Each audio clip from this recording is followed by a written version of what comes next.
Centre for media studies ने एक report जारी की है कि 2024 का जो लोकसभा का चुनाव है ये विश्व का सबसे महंगा चुनाव होने वाला है।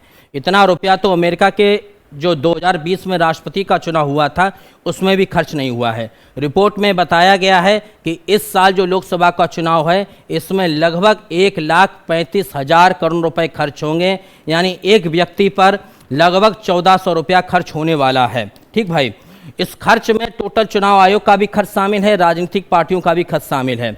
2019 की रिपोर्ट में उन्होंने एक बात बताई थी जो मैं आपको पढ़ा दूं कि 2019 में लोकसभा चुनाव में बीजेपी ने कुल खर्च का 45% खर्च किया था, यानी सबसे ज़्यादा अगर चुनाव में कोई पैसा खर्च करता है तो भारतीय जनता पार्टी करती है। साफ साफ रिपोर्ट में लिखा हुआ है कि बीजेपी ने कुल खर्च का 45% अकेले खर्च कर दिया। इतना ही पैसा अगर विकास में लग जाए तो कितना बड़ा काम हो जाए। अब आप खुद सोचिए, जिस देश में शिक्षा का बजट 1,20,000 करोड़ हो, जिस देश में स्वास्थ्य का बजट लगभग 98,000 करोड़ रुपया हो, और उस देश में 1,35,000 करोड़ रुपया अगर चुनाव में खर्च होंगे, ये राजनीतिक पार्टियां चुनाव में खर्च करेंगी तो देश का विकास भैया कैसे होगा।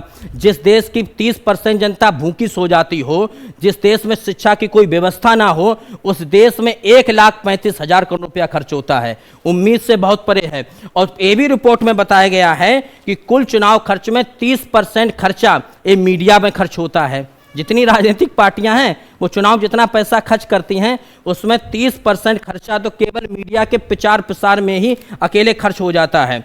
और एक रिपोर्ट और आई है कि 2004 से लेके 2023 तक 6 बड़ी राष्ट्रीय पार्टियों को जो चंदा मिला है इसमें 60% रकम कहां से आई, कहां चली गई, कोई अता पता नहीं है। तो इतना तो भ्रष्टाचार केवल चुनाव में है।